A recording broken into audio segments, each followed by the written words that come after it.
When I first started making a lot of YouTube videos, one of the ways that I would go about promoting it was to put it up on relevant Reddit groups and forums around the internet, where men and women who might be interested in my videos would probably like to watch it and maybe share it with their friends. This was a great strategy, but one of the things that I saw happening, which annoyed me a lot, was that someone would invariably write towards the beginning, write TLDW, too long, didn't watch, and then they'd proceed to do a bunch of bullet points outlining the main important factors that I talked about in my video. In other words, the cliff notes, for people who didn't want to bother watching a 15 to 20 minute video about that topic. Now, you can say, of course, Damien, it annoyed you because you're putting these videos up to get views and subscribers, and when people do a cliff notes, it means you're not going to get those views and subscribers. And that's true, that was also annoying, but there was something deeper in it for me. You see, as a not just an educator, but someone who spends so much time reading and learning about the ways that we learn and absorb information, something about this felt fundamentally wrong. It felt like men and women were getting cheated out of important experiences because of those cliff notes. So today what I want to do is I want to talk to you actually about the difference between learning and knowing and grokking, and why it's going to have a massive impact on the effectiveness of your education and self-development. Keep watching. So just before the intro, I mentioned a word you probably haven't heard of before. That word is grok. Now, unless you're a super nerd like me, you probably haven't heard this word before. It is, however, in the dictionary, well, most dictionaries nowadays. And it's actually, it gets its origins from a science fiction novel by Robert A. Heinlein. And the fiction novel is called A Stranger in a Stranger Land. Now, essentially, when you grok something, it means that you know something on such a deep, fundamental level. In other words, you are so intimately familiar with that topic or that item or that idea or that concept that it's obvious to you. In fact, it's obvious as gravity or breathing, right? You grok the need to breathe. You grok gravity. You grok that when you feel this weird sensation in your tummy, it means that you're hungry and you want to eat. You grok that so deeply that anyone who didn't would be like, what? How do you not totally understand this? That is what it means to grok. Now, when it comes to our self-development, many of you, in fact, I'm pretty sure all of you understand that in order to be successful at a thing, I don't care if it's successful with women and dating or successful in business or, success in anything or dieting, you're probably going to need to fail a bunch of times before you find the things that really help you to succeed, right? So this idea of you got to fail in order to succeed is something that most of us know. It's knowledge that most of us have. The difficulty is that you don't grok it. It's not so fundamentally obvious to you that you're going to take action on it. And I know this because when I work with men on the dating field, they understand they need to fail, but yet internally their brains keep looking for ways that they can avoid failing and still learn the lessons they need to learn, right? So it's not that fundamental that the brains in the background don't keep trying to look for loopholes in the system. That is what it means, the difference between knowing and grokking. Now, a really perfect example of what that experience looks like is when you look at alcoholics and psychedelics. Yes, I said that right, alcoholics and psychedelics.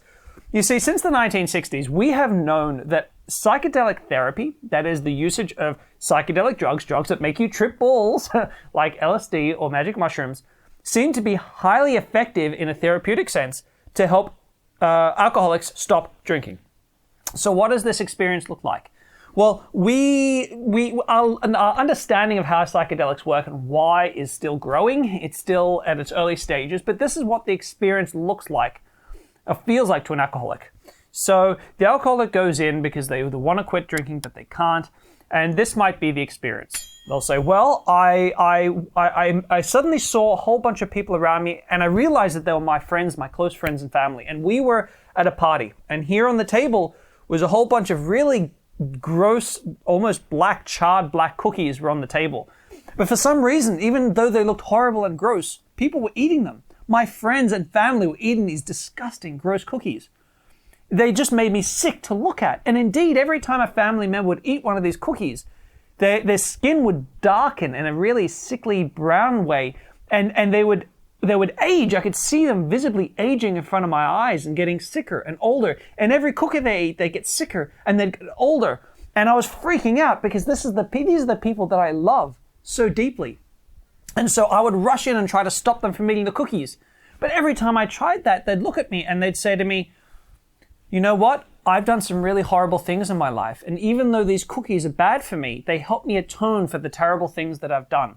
Even if it kills me, this is the right thing to do. And as I experienced this, I started to cry because I watched my family in front of my eyes get older and sicker until one by one they began to die and pass away. And I suddenly was struck with such an intense loneliness and sadness that I've never felt before in my life. And I realized this is what I've been doing with alcohol. I realized that I don't deserve to have to punish myself for the things that I've done in my life. I realized that everybody has flaws, that everybody suffers, that I deserve better. I deserve to be healthy. And if I keep hurting myself, I'm going to put my close friends and family through so much pain. I'm going to turn my life around and I'm not going to keep drinking anymore. This has to change. Now, if I took that experience and turned it into a TLDW, too long didn't watch, the Cliff Notes, didn't make them trip balls. Instead, I just said to them, hey, by the way, have you ever thought that maybe you drink because you are ashamed about certain things you've done in your life or certain things you've experienced and can't wrap your head around, so you drink to make yourself feel better because you feel like you deserve the punishment. There's a little bit of self-demolition going on there.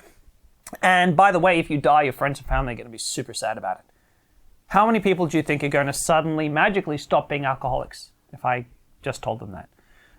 It shouldn't be a surprise that pretty much none of them, right? Because what was so integral to helping the alcoholic to grok this information versus just know it, right? Because pretty much all alcoholics, they know that they're going to hurt people if they die. They know that more or less why they drink. At least once they've seen some therapists, they know, they understand. But they don't grok it. And because they don't grok it, they never take action. What happened is they had to have this experience, this vision, this thing that they experienced and saw that really got the message to sink down to a deep level, deeper than it had ever gotten before. This is what it is to grok. And so when I would put up messages on YouTube and make YouTube videos and people wanted to shorten it to try to speed up the rate in which they could absorb information, they cheat themselves out of having an aha moment. And I'm sure you've all had it when you're reading a book or you're watching a video, maybe this video, but you're watching it and all of a sudden the penny drops. And the penny drops on something that you've heard before, that you kind of knew before already, but it just sank to a level it never went before. And the second you have that aha, everything changes. I'm pretty sure you've experienced at least 1 or 2 or 3 different areas of your life before. You can't get those aha grok moments if you speed up the learning. I learned this in my own life because I still do read a book a week. But now, what happened was, over the last 3 or 4 years, I stopped reading and I started listening. I'd listen to books about psychology, anthropology, human history, books about human behavioral biology, human sexuality. Absorbing this stuff at the rate of knots. But the interesting thing was when I started listening while driving, while going to the gym, because I realized I could maybe absorb information faster by absorbing information at more different points in my life rather than just sitting down and taking the time to read. I was absorbing less. I was gaining less insight from what I was consuming. In fact, I had the experience that all the books I was reading were kind of boring. What I was listening to were kind of not that interesting, not that insightful.